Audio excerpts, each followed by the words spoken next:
So the two plenary sessions this afternoon will use Twitter, our conference app, and paper to collect questions from the floor. Paper questions can be given to Heather Bartlett or Annie Moore. Heather and Annie, can you please identify yourselves for the room? Annie's over there, and Heather's at the back there. So please raise your hand to have Heather collect your question. Annie will collect all of them and pass them on to Noreen, who will collate them for our moderators. For our keynote presentation this afternoon, Jennifer Johannesen will speak, and this will be followed by a guided discussion with Erin Michalak, moderated by Kim McGrail. So I'd like to take a second to introduce our keynote speaker here and others here at the podium. First, we have Jennifer Johannesen. Jennifer's son, Owen, had multiple severe disabilities all his life. After Owen died in 2010 at the age of 12, Jennifer wrote her book, No Ordinary Boy, which details her family's journey navigating pediatric and special needs education and healthcare. While writing the book and reflecting on Owen's life, Jennifer realized that there were much larger factors at play influencing their experiences than just personal decisions. Her curiosity about these factors led Jennifer to complete a master's in bioethics in 2016.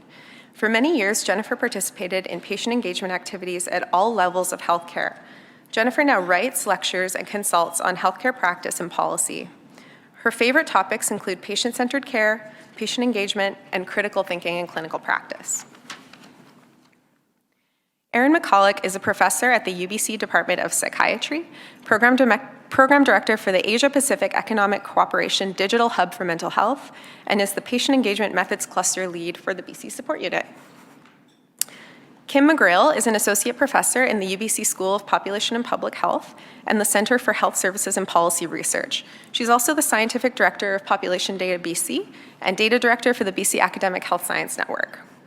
And Noreen is a professor emerita from the UVic School of Nursing and is working with the unit on training and capacity development initiatives. So pass it over to you, Jennifer.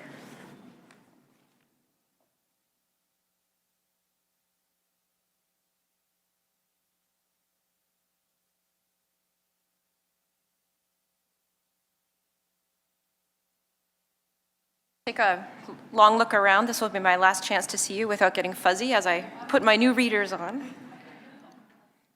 Actually, no, I think I better have them.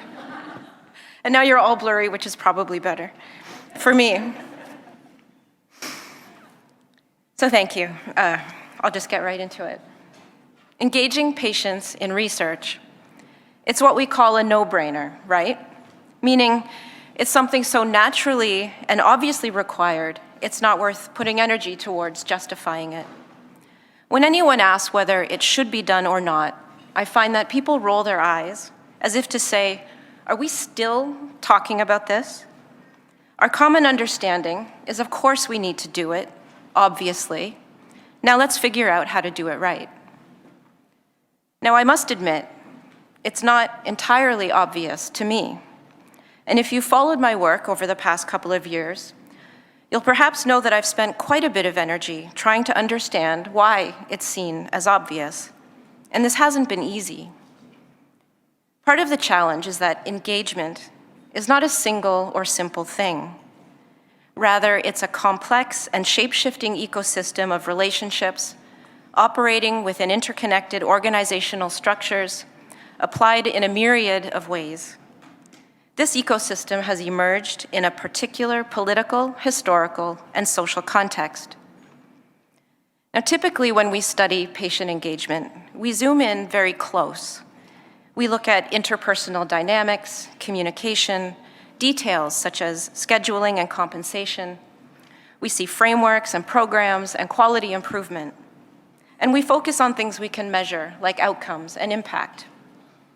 When we do this, when we zoom in close, we see people working together, often in satisfying ways, collaborating and solving problems. It's no wonder this is what we focus on. Collaboration is deeply satisfying. So is recognition and validation and inclusion. I've made the mistake in the past of undervaluing how important these things are. They're really the essence of human communication human experience rather, and connection. And because these feelings are so powerful, they fuel the passion for patient engagement in research. And engagement has something for everyone. It's an outlet for volunteerism. It's an expression of values. For some, it's a stance against the cold and impersonal biomedical or technocratic model of health research. For researchers, too, those who embrace it may feel they are allies in an important movement, one that humanizes medicine and feels professionally and personally fulfilling. Patient engagement can feel like a force of disruption and patient empowerment. And at an individual and interpersonal level, this has resonance and can be gratifying. It feels true. Now, my task today is not to invalidate this perspective, but rather to say, okay, and what else might be happening? If we widen our scope, we can hold more of the phenomenon of patient engagement in view in such a way that we can turn it over, look underneath, perceive it from different sides. When we do this, we have an opportunity to see a multitude of factors at play, some of which may be hidden or even invisible to those of us embedded in it. We may also see unintended consequences and broader agendas potentially being served. So that's what I'd like to do today, is zoom out. So let's start with some common ground, things we probably agree on. When we talk about engaging patients in research, we mean patients involved in the research process as partners, whether in literal contractual terms or as an idealized form of collaboration. Now, I understand that not everyone likes the term patient partner, but I'll be using it today as a shorthand to describe patient partners, to describe patients in roles, of course, other than as subjects or participants. I will also use the term patient leader to describe patient partners who are involved in the development of patient engagement approaches and programs. Now, ideally, patient partners work with researchers to co-produce research. Their insights and contributions are ideally seen as having equal value to the knowledge and skills of the researchers. Patient partners and researchers may have different roles and may be involved at different stages. Typically, patient partners are not functioning as scientists. More commonly, they're involved in the planning, management, and administration of the research project. Now, regardless of the tasks, in an ideal model of patient partnership, the work and contribution of patients and researchers have equal status, and recognition of the work is shared. So we may also agree that patient engagement in research is a disruption of the traditional model of health research. It comprises a significant change of role for patients and researchers, and I think it's a lot for researchers in particular to get their heads around. Whether it's a welcome change or not, it's certainly a paradigm shift. And with that comes growing pains, things to sort out. And I think we all know what some of those things are. Things like compensation or remuneration, authorship, representativeness, roles and definitions, patient preferences in terms of how they want to engage, to name a few. These questions of responsibility and authority and roles, all of this naturally needs to be negotiated. These terms of engagement are important because they reflect whether and how work is valued. Few, I think, would want to dedicate time to a project for which there won't be some kind of return, whether it's monetary or in the form of appreciation or in the satisfaction of feeling you've made a difference. Now, these kinds of topics overwhelmingly, I think, occupy the current canon of literature about patient engagement in research. And maybe that makes sense. If generally the feeling is that we're beyond the more basic questions of why and what for, then these administrative questions of how come into sharper relief and allow people to focus on improvement. Now here's the moment where I may be leaving our common ground and heading down a different path. I don't think focusing on tactics is enough. And in fact, this close-up study of the administration of patient engagement keeps us so busy, we often fail to see some of the broader issues. So zooming out, broadening our scope, may be a useful, if uncomfortable, exercise. Last year, around this time, I delivered a keynote address at the Cochrane Colloquium in Edinburgh, Scotland. In fact, it was that very talk that landed me an invitation to speak here today. Then I delivered what can best be described as a manifesto and outlined several aspects of patient engagement that I think are hard to see when immersed in the tasks of engaging. In that talk, I wondered if engaging patients is essentially virtue signaling, making institutions look good, while keeping patients busy with essentially unimpactful or inconsequential busy work. I proposed that engaging patients as partners is fundamentally changing what research is, impacting and changing in unpredictable ways the very methodology and protocols that distinguish research from opinion. I thought about the vulnerability of patients and lack of goods facilitation in potentially sensitive or triggering settings. I questioned why there was no requirement for reflexivity or analysis concerning engagement encounters, and I pondered the simplistic, uncritical, happy path that research about engagement often takes, with its focus on process, improvement, and personal satisfaction. It was an intentionally provocative talk, and one that indeed ruffled a few feathers. In the end, I implored researchers to protest the imposition of patient engagement when it simply doesn't make any sense.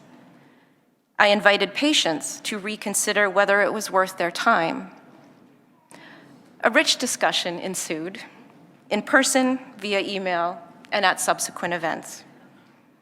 I had rather unintentionally made myself a lightning rod, and I got to hear firsthand some of the sentiments my talk provoked. Here's what I learned from researchers. Many were flummoxed by the increasing pressure to include patients in research projects and felt they had no one with whom to discuss their discomforts, lest they be seen as difficult or worse, inflexible or old-fashioned. They felt it was a disruptive requirement that was not simple to meet, nor did it come with sufficient explanation or justification. They didn't know how to engage patients in ways that would be both satisfying for patients and also support project momentum, which was made more frustrating by not fully knowing why. Evidence base in the literature has never been strong, and it is unclear to some what problem patient engagement is actually solving. So understandably, some researchers felt uneasy about injecting untrained human catalysts into a well-established protocol in what they saw as an experimental fashion. Now, this creates an interesting tension because the no-brainer sentiment was never about evidence. Rather, I think what we mean by, of course we need to include patients, is that there is a case to be made for a moral imperative. Patients, this argument goes, should have a voice not only with respect to research priorities, but also research process. Using language borrowed from disability rights activism, the refrain, "Nothing about us without us," is a compelling justification. It's a sentiment that has emotional resonance. Many researchers I spoke to indeed feel it makes sense to involve patients who have a meaningful connection to a particular research topic. But then, why partners? What exactly is this leap from helpful participant or informant or interlocutor to partner?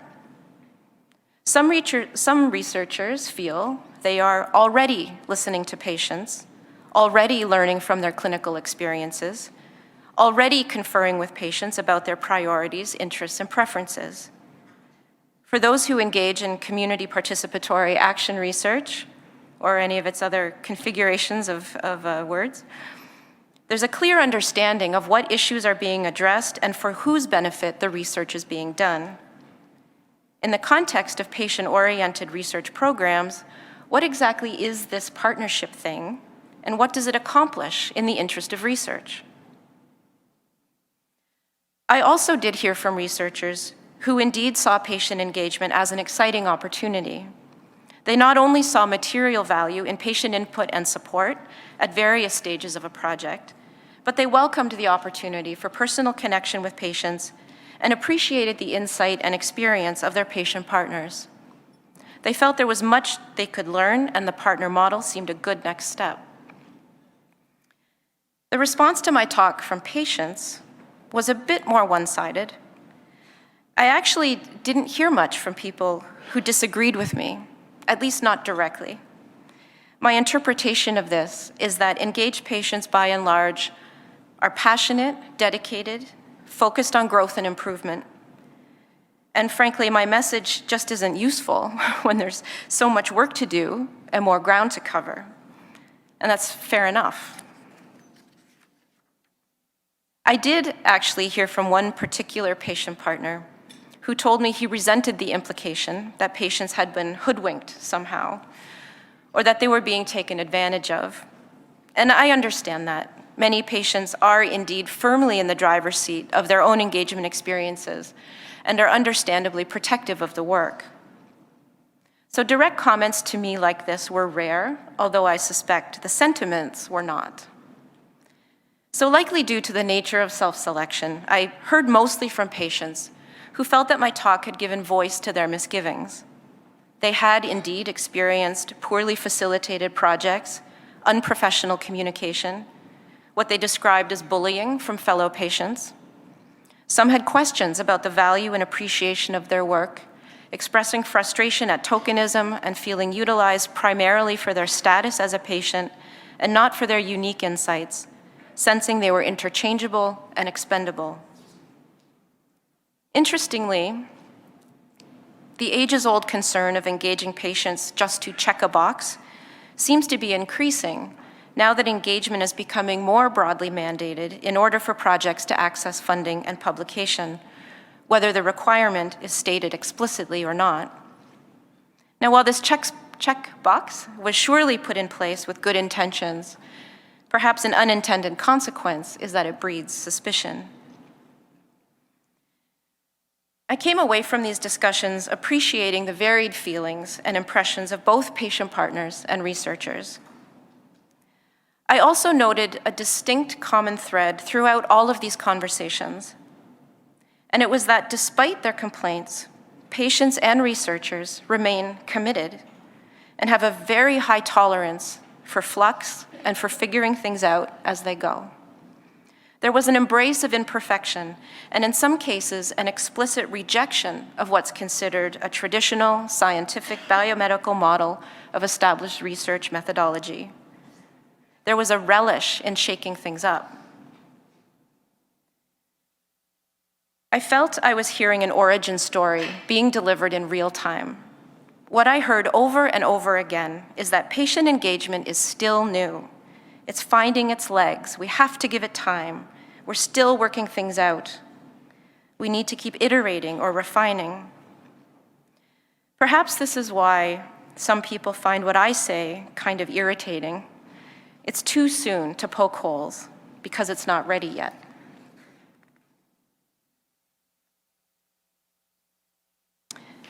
I sensed a belief in engagement as a cause, a belief that health research has a moral imperative to include patients.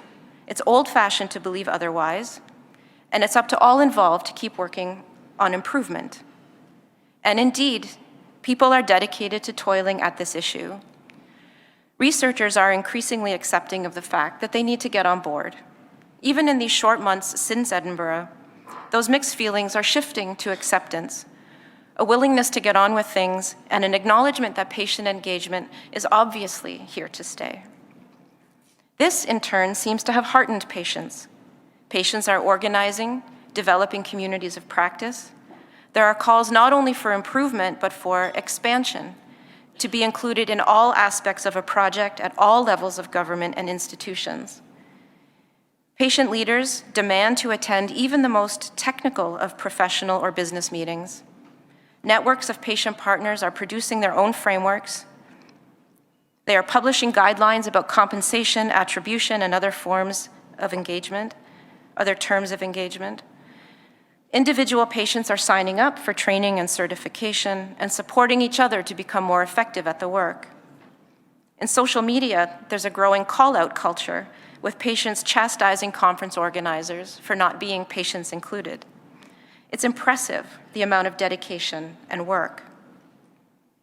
I'm currently on my second paid consulting project with the Ontario SPORE Support Unit, and I can honestly say that I have never worked with a group of people who were so thoroughly invested in their work, who listen actively in every conversation, and who are keen to keep dialogue moving forward. Sure, there are tensions and disagreements and some typical group dynamics, but that's to be expected.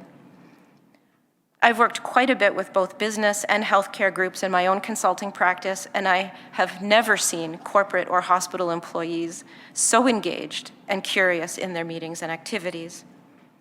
The passion of patient partners has ratcheted up to such an extent that my calls last year to stop or slow things down now seem naive and endearingly quaint. Patient engagement in all areas of healthcare is a real juggernaut, building momentum and developing at a rapid pace. To keep up, healthcare organizations develop programs and policies, hire engagement professionals, and figure out how to systemically include patients as part of their quality and improvement practices. To do this, it seems that healthcare organizations are borrowing from the business world's playbook of co-design, collaboration, and innovation approaches. As our universal healthcare system edges towards becoming a two-tiered or multi-tiered system, subject to market forces and erosion through privatization, it makes sense that a consumer logic takes over, that we draw on ideas from business, and that patients want a direct say in how things are done. Patients have inserted themselves into the running of our public institutions because in many cases, their trust in experts is diminished. Now, of course, this isn't the only thing that is true. Many patients engage specifically in research because of their intellectual curiosity, because they want to volunteer or give back. Perhaps they want to find a community of peers and contribute to something important to themselves. But in reality, all of this could be done on an individual basis. I know researchers and patients alike who have been collaborating and learning from each other for decades, long before the term patient engagement was coined. So I sense there's something bigger going on. When patient partners, and especially patient leaders, push for partnership, this suggests to me that they feel their healthcare interests are not being properly addressed by elected politicians, bureaucrats, administrators, or medical experts. The solution, it seems, is for individual patient experience and insight to be counted as expertise on par with those who have undergone professional or academic training. The notion of partnership appeals to a sense of equality. Using the language of activists, patient leaders talk of disruption, taking a rightful seat at the table, invoking patient as though it's an oppressed identity. I sense, in other words, a movement of sorts aiming to upend established practice in health research. And now that we see organizations actively collaborating or partnering with patients on a systemic level, and funding bodies requiring patients be involved in the research process, it gives the impression that there's a groundswell of patient-led momentum that is working. For the patient engagement movement, it feels like a win. There's a sense of storming the gates, of ensuring that out-of-touch establishment begins to take into account the will of the people. Am I overstating things? I don't think so. I hear time and again from patient partners that scientists, researchers, and academics are out of touch in their ivory towers, not connected with the real-world needs of patients, and they need to learn to give up some control. Now, I realize this perspective is not shared by all patient partners, but as we look through this wider lens, we necessarily must defocus from individual viewpoints and feelings and instead contemplate broader patterns and trends. So from this vantage point, we might ask, is it a win? Have patients gained something meaningful? Well, It's hard to say. Indeed, patients are in spaces they weren't in before and participating in activities that were previously closed off or didn't exist. But we don't know for sure that this is better for patients. We don't know for sure that the research process has been improved or by what measure. Thus far, we haven't needed evidence because it's seen as a no-brainer. When we talk about the moral imperative to include patients, saying evidence in the same breath can be almost heretical. The demands of patient partners and leaders extend to and seem to stop at inclusion, having a voice, a seat at the table, to augment or counter the traditional biomedical emphasis of health research. For the patient engagement movement, this seems to be a unifying cause. The full health research enterprise, as we commonly understand it, is not limited to only pure scientific tasks of data collection and analysis. It also includes all of the surrounding activities and structures, such as methodology, priority setting, allocation of funding, academic credentials of our scientists and researchers, incorporating human experience through qualitative research. Public trust in research is earned because of its well-documented and time-tested approaches.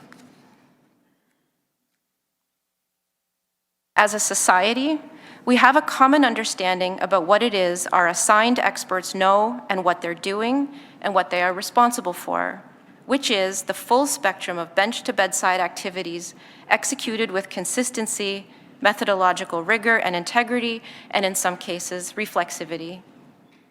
By shoehorning patients into the health research process in the way that we are doing, which is essentially through trial and error, focused on individual experiences with a quality improvement mindset, I think we are shifting the core tenets of research from evidence and methodology to the more business and consumerist approaches of collaboration and co-design. This shift will have consequences we can't fully anticipate. Patient partners may feel they have accomplished a win, and in many respects, maybe they have. But there are others who are winning too. Politicians who want healthcare operations to be run more like businesses, businesses who want patients to talk and behave more like customers, administrators who want healthcare service delivery to be more efficient and economical, even profitable. Institutions and governments do well by seizing or creating opportunities to appeal to populism. That is, hooking into sentiments that our so-called experts are out of touch. They invite patients in for a chance to collaborate and influence in ways that don't actually cost much in real terms, and use phrases like relevance and putting patients first. It feels emotionally resonant, but doesn't carry substance. It's the language of business combined with a common sense appeal, paving the way for unknown changes to come. And what about the experts, the scientists and research and academics, the ones we feel need to be coached on making their work relevant, the ones who may be feeling squeezed and criticized? We might reserve some sympathy for them. From their perspective, it may seem as though a coalition is forming to redefine and even limit their role, a coalition that's made up of business-minded institutions, a bevy of engagement professionals, and now recruited into the cause, passionate patient partners. We patients are the most difficult, unpredictable, and expensive aspect of our healthcare system. We're a messy bunch. The last thing that those in charge want is loud protest or a list of demands. Things go more smoothly when patients are happy customers. So perhaps that's the reason why there is a laissez-faire approach towards the implementation of patient engagement. For bureaucrats and administrators, the details may not actually matter. What matters is only that patients have somewhere to bring their energies. Now, some patients who become patient partners are already happy customers. They volunteer because they want they want to express appreciation or gratitude. But just as many, if not more, have stories of wrongdoing, injustice, negligence, structural and interpersonal bias, and discrimination. All of these patient experiences, which fuel our passion for making a difference, get channeled into patient engagement. I'm not just talking figuratively. Patients with complaints are eventually referred to participate in engagement activities. It's an effective way to contain and rally patients, get them pulling in the same direction. It doesn't have to be perfect. The imperfection keeps us busy working out the kinks, while engagement overall functions as a lubricant. It's a perfect vehicle for turning discontent into productive alliance. And as long as it always feels new and evolving, and there is a tolerance for lack of structure and no specific list of demands from a unified patient voice, no one need be held accountable for how it's implemented or for what is delivered. No one need be responsible for tracking incidents of patient harm. No need to determine whether patient engagement is in fact further entrenching bias and privilege rather than remediating it. I'm holding the phenomenon of patient engagement at a certain angle, at a certain distance, in a particular light. When viewed through this frame, we can see it is indeed a disruption to health research, but perhaps it's not exactly a disruption caused by patients. Institutions and governments, those in power, recruit patients and foster allegiance. In fact, we are all here today because the federal government, through the provincial support units, arranged it.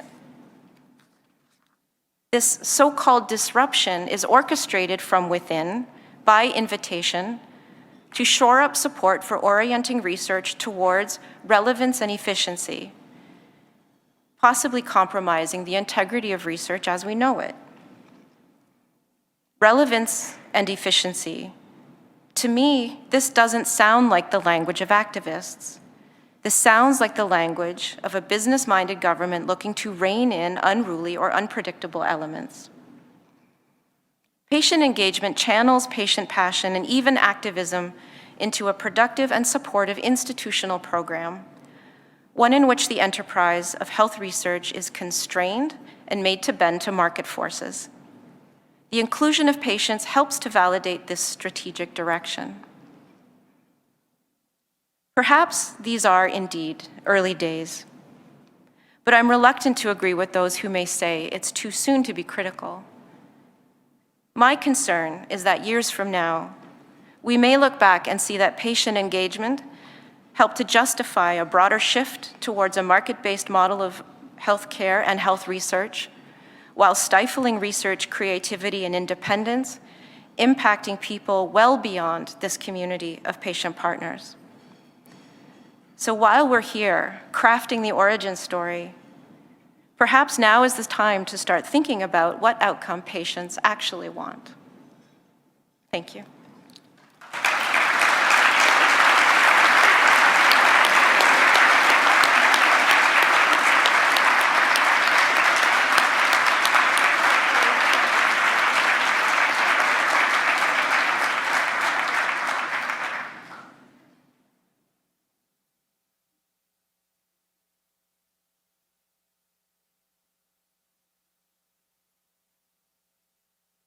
I also can't see.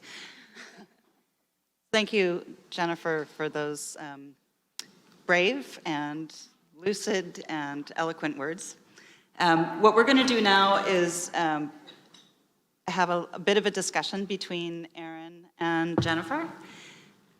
We'll take a few minutes for that, and then we are going to open it up for questions, as was said at the beginning. So please think about the questions you might want to ask and get those going. And over to you, Erin.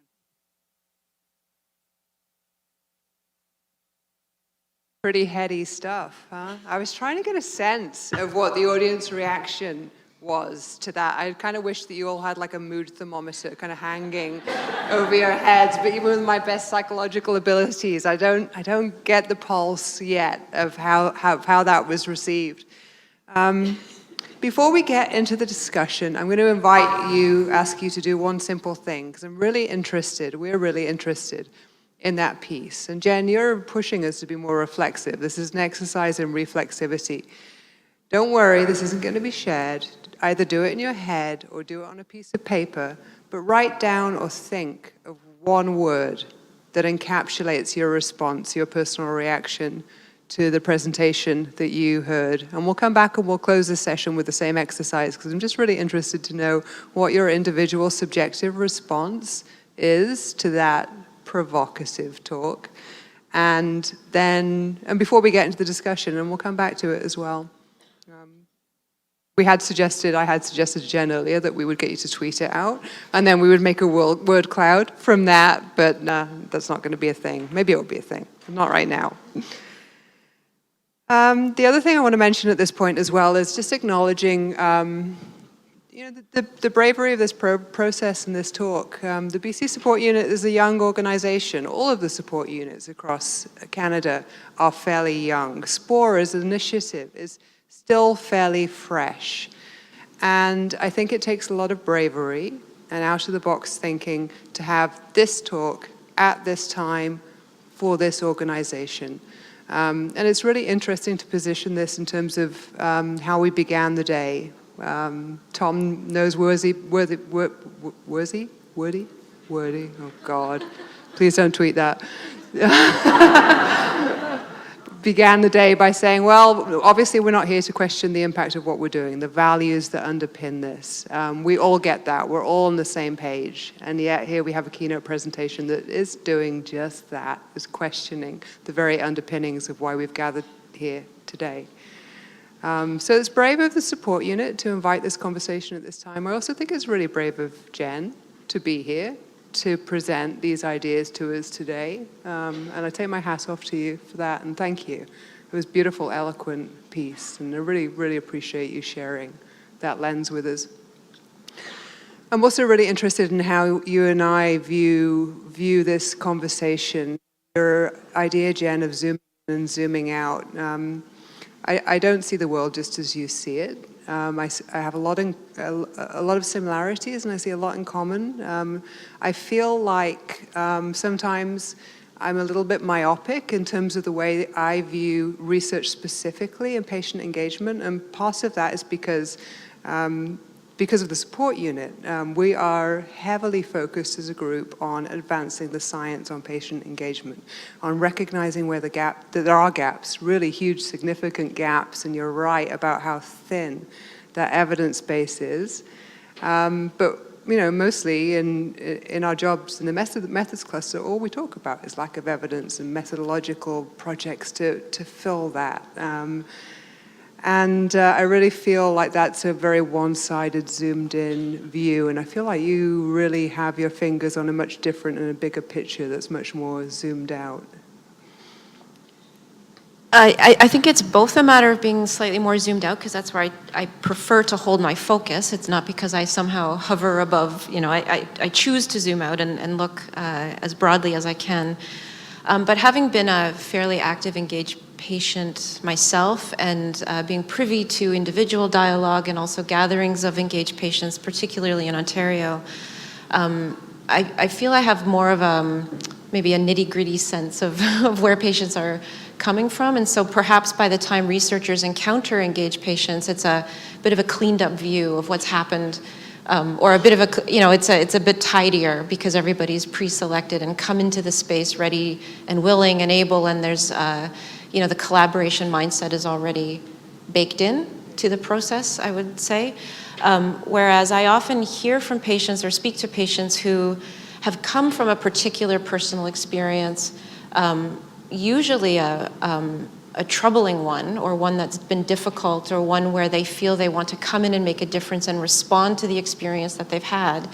And they're looking for ways to affect change, and the door that's open to them is one that's been created by an institution in some fashion, and so that's the door they walk into. So I maybe see more, not privileged, but other conversations that you may not see before the patients are collaborating with you. I think from memory at one point you used a term like it's being an ideal or a perfect vehicle for creating productive alliances. But in my experience, actually most of those voices of discontent, the unhappy customers in the system that actually engage in research, most of those relationships actually crash and burn. They don't turn into necessarily productive alliances, in that patient partners are often going in with different agendas or expectations for what that's going to look like. From the side of the researcher or the person supporting capacity building and patient-oriented research, those are the hardest relationships. Those are the ones you have to lean into. They take a real skill set on both sides, probably a lot more time and resources. Institutions don't necessarily support us as researchers to lean in to those relationships. Those are really difficult relationships. So I have a feeling a lot of the time what happens is those more unhappy customers, advocacy-orientated patient partners leave. They leave the process. And that side of what you present around them being channeled into this sense of great productivity, it's not the way it comes across for me in that part of the system. Yeah, and it could be a reflection of I'm trying to differentiate between some of the interpersonal experiences or the on-the-ground experiences people have. Of course, there are negotiations and tensions and friendships and breakups and, however we want to describe these relationships. But when I look at it more as a systemic engagement, there are all kinds of patient partner programs where patients are indeed trained, socialized, partnered up with other patients to become better patient partners. They're trained, they become certified. So there's a whole system that helps to train patients to become better at being engaged patients. And so that's the part that I'm talking about that is a productive alliance, is there's a kind of a breeding of a channel to, well, I don't mean to use inflammatory terms, but there's the development of these channels to build capacity and to train patients and to help them better integrate into the research process. And that's what I mean more about productive alliance, and it's not so much about individual partnerships, because they may or may not work out. No. I'm conscious of time. I could stay here all day, but we're coming up to 1 o'clock, and I am sure there might be a question or two out there. So I don't want to hog. I see lots of heads down right? on their phones. I think we should turn it over to you guys.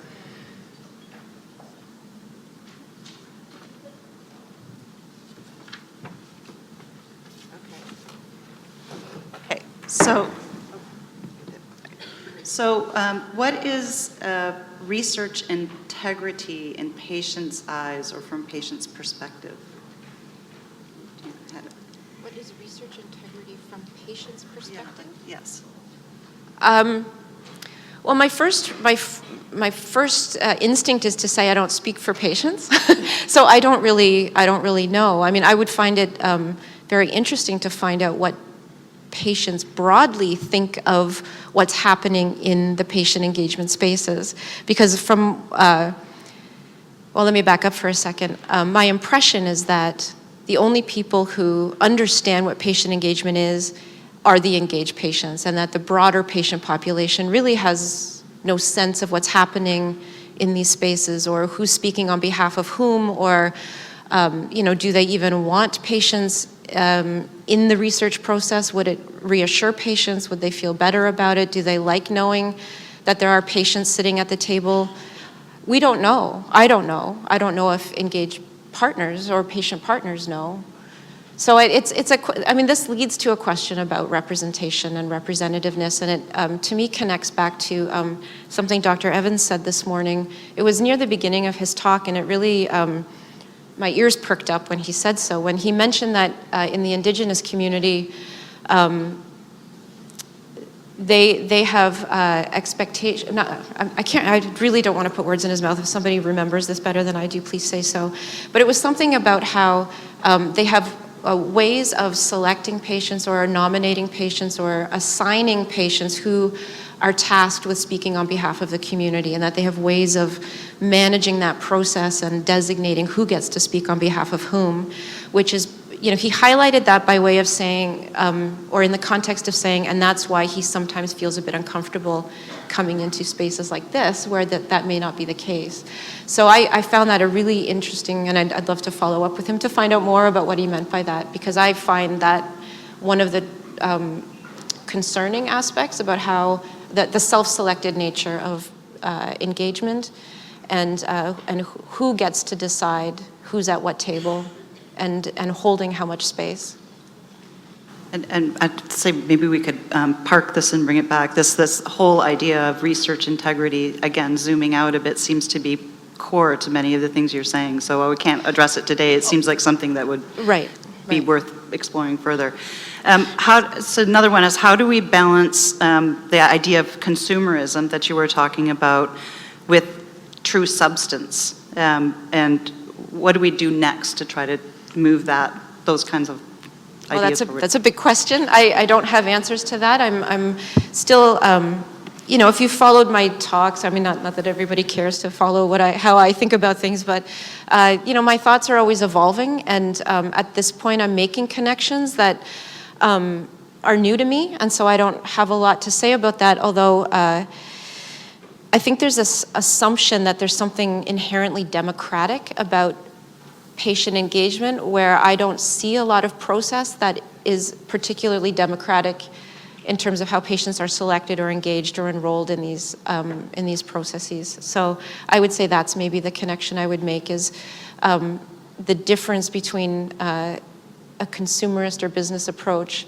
where there is definitely a hierarchy and a kind of faux meritocracy of sorts, versus a truly democratic representative engagement.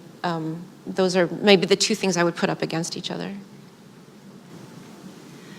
And how much or does evidence-based health research need to change?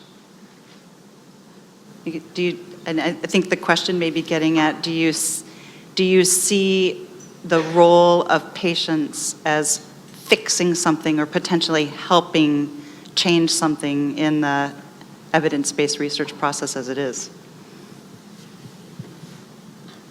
You got me there. I don't know. I'm not quite sure what to make of or how. I mean, there's many ways to interpret the question, and I don't know.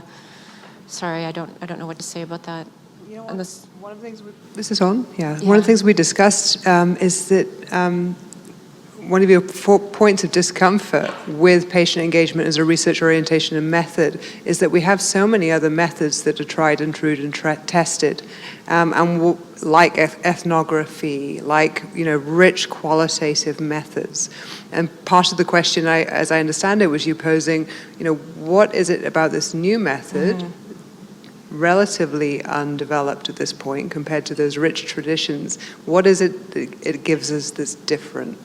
Is that right? Yeah. So I think a lot of I live with an anthropologist, and so we talk a lot about qualitative methods, and I have to tip my hat to him. But we have a long history in other disciplines of eliciting and understanding and interpreting and analyzing human experience, human perspectives, human preferences, how they inject into or how they interrelate and how they connect with a wider context. And it baffles me a little bit that this is exactly what we're doing. We're bringing human experience and testimony and preference into this process without any kind of training, so appropriate training, I think, for the researchers who have been trained in certain methods but not others. There's very little reflexivity. There's very little documentation about how these encounters are unfolding. And there's very little witness to it. So, we all know that what somebody speaks with their mouth is not necessarily all that is happening. And so, there's a kind of dialogical encounter, if I can use that term, that is going uncaptured. I guess, in all of these processes. And, there's power dynamics at play. There are people who hold forth. There's a room of engaged patients, and some sort of outcome pops out the end, but we have no idea what influences or what happened in that room, and there's very little capture of that, or facilitation or reflexivity. So yes, we understand qualitative methods in many other disciplines, and yet it's not being brought into a place where methodology seems to reign, or has previously reigned.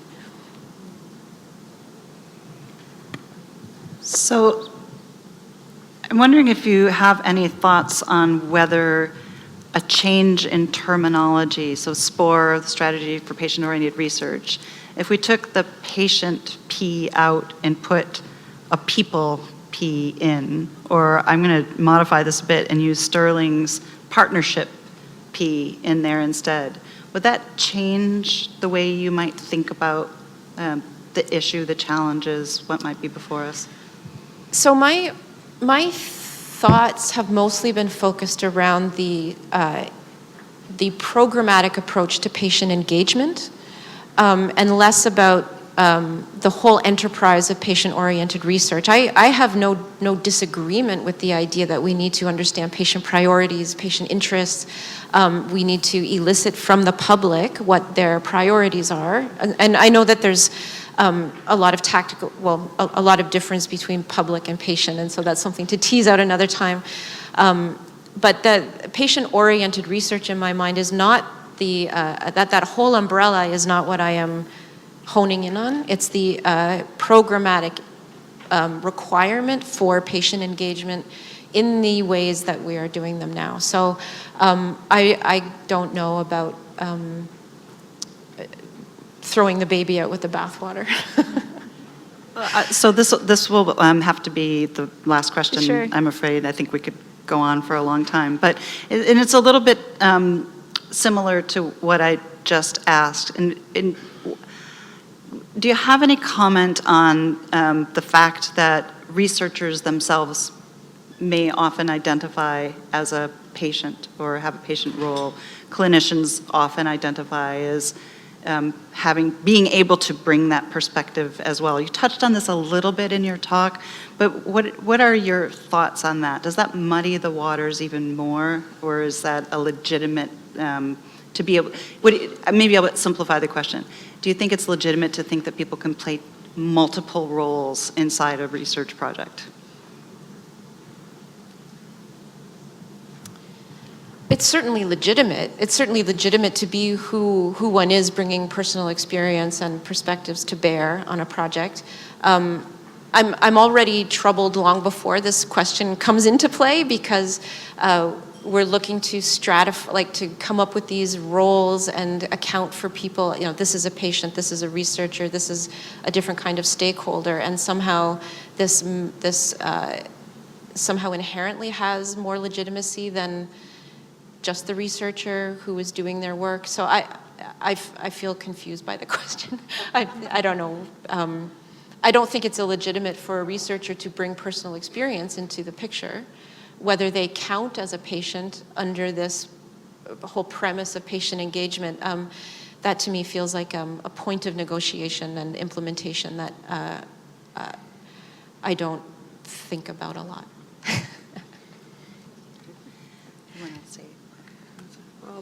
You'll be on a panel at the end of the day I will as be, well, yes. right? So I have Yeah. a feeling this conversation is going to carry on. And thank you, but I'll let him close. Yeah, and I just. Are